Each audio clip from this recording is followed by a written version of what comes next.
It usually happens in small, ordinary places. A group chat where your message gets ignored, then someone repeats your point 10 minutes later and suddenly everyone loves it.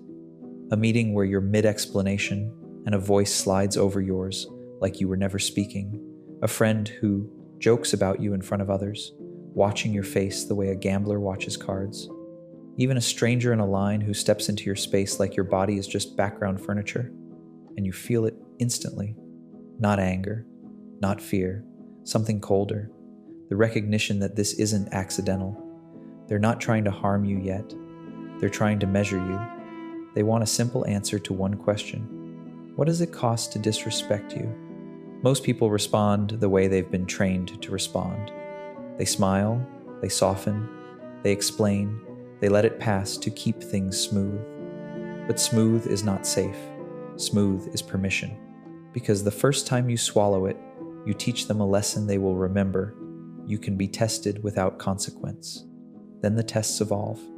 They get bolder, more casual, more public. And the worst part is, nobody announces what's happening. There's no confrontation, no obvious villain, just a quiet shift in how people handle you, how they interrupt, how they delay, how they take. Machiavelli would tell you the truth. Nobody likes hearing. Boundaries aren't made from intention.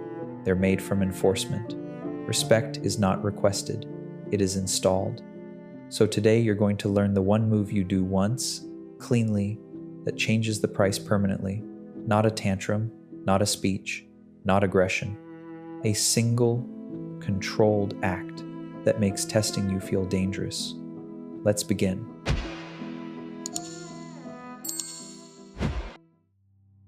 Most people misread the situation. They think the interruption, the sideways joke, the little boundary push is about dislike. They assume it's personal, so they respond personally. They get hurt, they get defensive.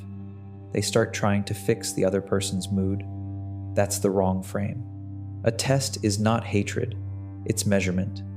It's someone quietly checking what they can do to you without paying for it. They are not asking, "Do I like you?" They're asking, "How much can I take from you?" And the truth is simple. People test what looks flexible.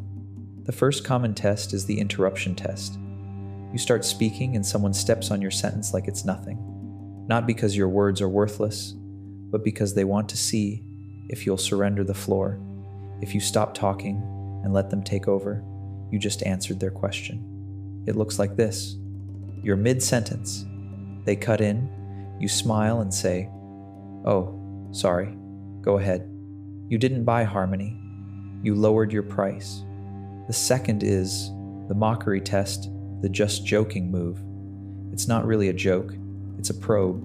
They say something that lands slightly sharp, then watch you. If you laugh along, you've agreed to their frame. You are a safe target, and they can use you for social points. It sounds like, "Relax, I'm kidding." And you say, "Haha, yeah." Now they know what humiliation costs. Nothing. The third is the boundary inch test. It's small on purpose. Someone takes your time, delays you, shows up late, demands attention immediately, steps into your space, keeps you on a call after you said you had to go. They push 1 inch because 1 inch is deniable. If you give them the inch, the next time they take 2. Here's the rule sentence you need to remember. They don't disrespect you because they're brave. They do it because it's cheap. Once you understand that, you stop feeling wounded and you start thinking strategically. Because the next question is obvious. What reactions make you cheap? That's where most people lose. There are 3 trained reactions that turn you into a bargain. They feel polite, they feel mature, they feel normal, but to the person testing you, they are simply signals. And once those signals are confirmed, the testing escalates because the risk stays low. The first reaction is the smile and soften. You're cut off, mocked, or pushed, and you smooth it over. You laugh, you wave it away, you make yourself smaller so the room stays comfortable. What you're really doing is protecting them from discomfort at your expense. Dialogue sounds like, "It's fine, don't worry about it." No, you go ahead. Yeah, it's nothing." To a tester, this doesn't read as kind. It reads as no enforcement. If there's no enforcement, the behavior is safe to repeat. The second reaction is over-explaining. This is the urge to be understood, to prove you're reasonable, to present evidence like you're in court. You start giving a speech about what you meant, why it matters, how you feel, what your boundaries are, and how you hope they'll respect them. It sounds like, "Hey, when you interrupt me, it makes it hard for me to finish my thought, and I just want us to communicate better." That much explanation is not clarity. It is negotiation. It tells them your boundary is a discussion, and if they push back, you'll keep talking until you're tired. The third reaction is exploding. This one feels powerful for about 5 seconds. Then you've handed them the most valuable information possible. They can control your state. They can press a button and watch you lose your composure. After that, every disagreement becomes a chance to bait you, not because they're strong, but because you've shown them where your leash is. It looks like, "Are you serious right now? Stop doing that. What is your problem?" Now they don't have to beat you. They just have to provoke you. Here's the rule sentence. If your reaction is predictable, your price is low. Smiling teaches them there's no cost. Over-explaining teaches them it's negotiable. Exploding teaches them you're controllable. So what does a high-price response look like? Not emotional, not elaborate, not dramatic. One clean moment that creates precedent. People don't treat you based on your intentions. They treat you based on your history. Every interaction becomes data, not in a dramatic way, in a practical way. The human brain builds a simple map. What happens if I do X to this person? If I interrupt them, do they stop talking? If I mock them, do they laugh along? If I push their time, do they adjust their schedule for me? If I ignore them, do they chase me? That map becomes your reputation with them, not your resume, not your morals, not how nice you are. The map. This is why one swallowed moment matters more than 10 good conversations, because swallowing sets the default. It becomes the baseline they stop thinking about. And once a baseline is set, people defend it. If you've been easy to interrupt, they'll feel entitled to interrupt you.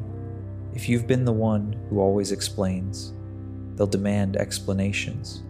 If you've been the one who absorbs disrespect to keep the peace, they'll call you difficult the moment you stop absorbing it. This is the trap.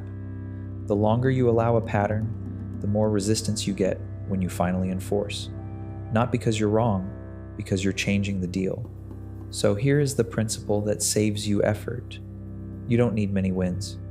You need one clean enforcement moment. One moment where you don't argue, you don't plead, you don't perform. You simply show, calmly, that a line exists and crossing it changes what happens next. That single moment becomes a reference point. After that, the tests shrink. People adjust, not out of respect for your feelings, but out of respect for the cost.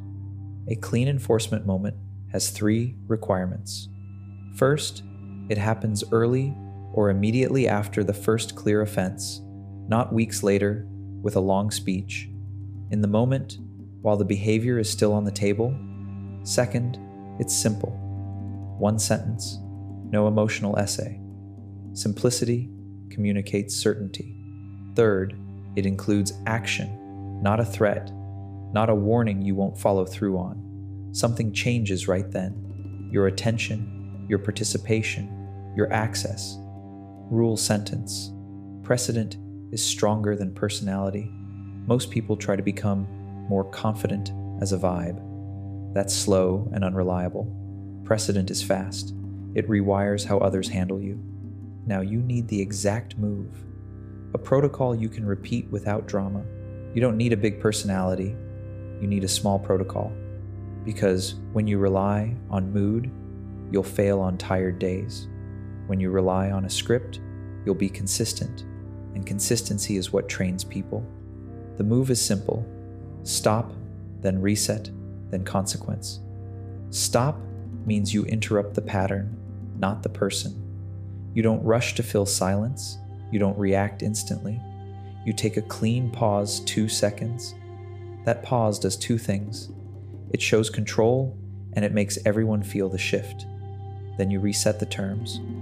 First, You name the behavior, neutral, no insults, no diagnosis, just the act. You cut me off. That's a jab. You're pushing past what I said. Second, you state the boundary in one sentence. Short, firm, ordinary. Don't interrupt me. Not like that. I'm not available for that. Then comes the part most people avoid. Consequence. Not revenge, not drama. A simple change in access. You redirect or you exit. Redirect is when you continue on your terms. I'll finish, then you can respond. Say it straight or don't say it. We can talk when the tone is normal. Exit is when you remove your attention immediately. I'm going to step out. I'm ending this call. I'll continue this another time. Notice what is missing. Explanations. You are not convincing them. You are not negotiating. You are not pleading for understanding. You are installing a price. Here's what it looks like in real time. They interrupt you. Pause. You interrupted me. Let me finish. And you keep speaking. They joke at your expense. Pause. Not with me. And you change the subject or you leave. They keep pushing your time. Pause. I said I had 10 minutes. I'm done now. And you hang up. Rule sentence. A boundary without an immediate action is a suggestion. The consequence doesn't need to be severe. It just needs to be real. Ending the call. Withdrawing participation. Leaving the table. Stopping your contribution. Delaying access. Small actions, cleanly done, create big costs because they remove something people want. Your attention, your value, your cooperation. Now you'll see it in action, starting with the most common battlefield, the meeting. Picture the meeting the way it really is, not the way people pretend it is. It's not only about ideas, it's about who gets to finish a sentence. You start explaining a point. Halfway through, someone cuts in, not loudly, not aggressively, just smoothly, like the floor belongs to them. Others let it happen because it's easier to follow the strongest signal in the room. If you yield, the room learns a rule. You are interruptible. This is where most people sabotage themselves. They either soften, oh, sorry, go ahead, or they get irritated and start competing for volume. Both make you cheaper. One makes you passive. The other makes you emotional. Use the protocol. They cut you off. Pause. 2 seconds. Look at them, not with anger, with stillness. Then name it, neutral. You interrupted me. Boundary. 1 sentence. Let me finish. Then you continue speaking, not as a request, as the default. If they try again, you do not debate. You do not speed up. You do not become sharp. You apply consequence. Pause. I'll continue when you're done, and then you stop talking. Silence is not weakness here. It's leverage. You remove your contribution from the moment until the terms return to normal. People hate dead air. The interrupter feels the cost immediately because the room becomes aware of their behavior without you giving a lecture. If they hand the floor back, you continue calmly, exactly where you left off. No thanks, no appeasement. You don't reward basic respect with gratitude, you just proceed. If they keep bulldozing, you escalate the consequence lightly but clearly. Let's come back when I can finish a thought, and you redirect to the facilitator, or you disengage from the exchange. Rule sentence. In a meeting, the person who controls the pace controls the rank. You're not trying to win an argument. You're establishing that access to your thinking comes with one condition.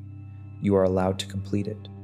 Once that's installed, interruptions become socially risky for the other person.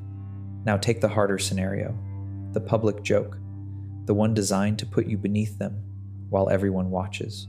This one is designed for an audience. A person takes a small detail about you and turns it into a laugh line, not to bond, to reposition you. The room smiles because it's easy. And if you play along, you don't look cool. You look available. The danger isn't the joke. The danger is the frame it creates. You are the kind of person people can use for entertainment. Most people respond in one of two weak ways. They either laugh harder than everyone else, trying to prove they're unbothered, or they defend themselves with a speech, which makes the joke more central and invites debate. Don't do either. Use the protocol, but tighten it. In public, shorter is stronger. They throw the joke. Pause. 2 seconds. Let the laughter die on its own. Look at them with calm neutrality, not offense. Name it with one clean line. That's not how you speak to me. Or, even simpler, not with me. Then reset the conversation without explaining. Anyway, about tomorrow, back to the point. Let's move on. What you're doing is refusing to accept the social game they're offering. You don't attack them, you don't plead, you remove the reward, your participation in their bit. If they push back with the classic line, relax, it's a joke, you don't argue about intent. You restate the boundary and apply consequence. Maybe. Still no. Then you change your behavior immediately. 2 options. Option 1, physical exit. You stand up, go refill your drink, step outside, take a call. Nothing theatrical, just absence. The room feels the cost because the energy shifts and the moment loses momentum. Option 2, social withdrawal. You stay, but you stop feeding them. No eye contact, no laughter, no responses to their follow-up comments. You become professionally bland. They learn they can't farm reactions from you. Rule sentence. Public disrespect is a bid for status. Your calm refusal denies them payment.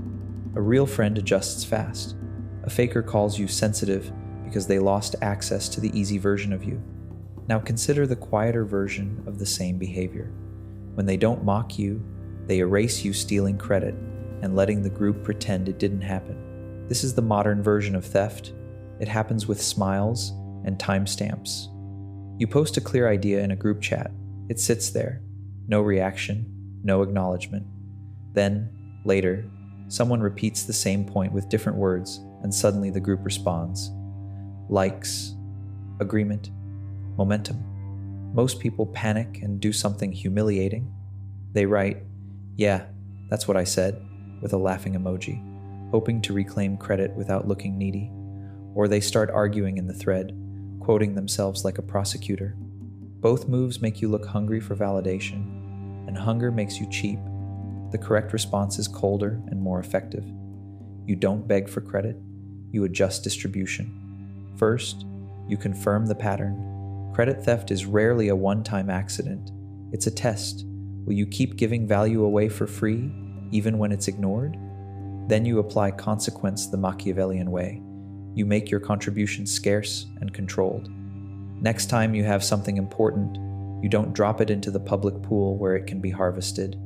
You send it directly to the person who matters, the decision maker, the organizer, the client, the one who can move it forward. And if the group asks why you've gone quiet, you don't complain. You state it once, cleanly. I'll share this directly with X.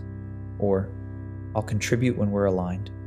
Or if you need it even simpler, loop me in when it's time to decide. That's not passive aggression, that's logistics. You are communicating a rule. Access to your thinking is not automatic. If someone tries to bait you, why are you being like this? You don't defend your character. You reference results. Because it works, then you do nothing else. No back and forth, no explanations. Rule sentence. If your value is free, it will be taken. If it is controlled, it will be respected. This is how you stop being treated like background labor. You make people feel the absence of what they used to get without cost, not through drama, but through structure. The moment you change access, the pushback comes. They will try to pull you back into the old contract with familiar lines.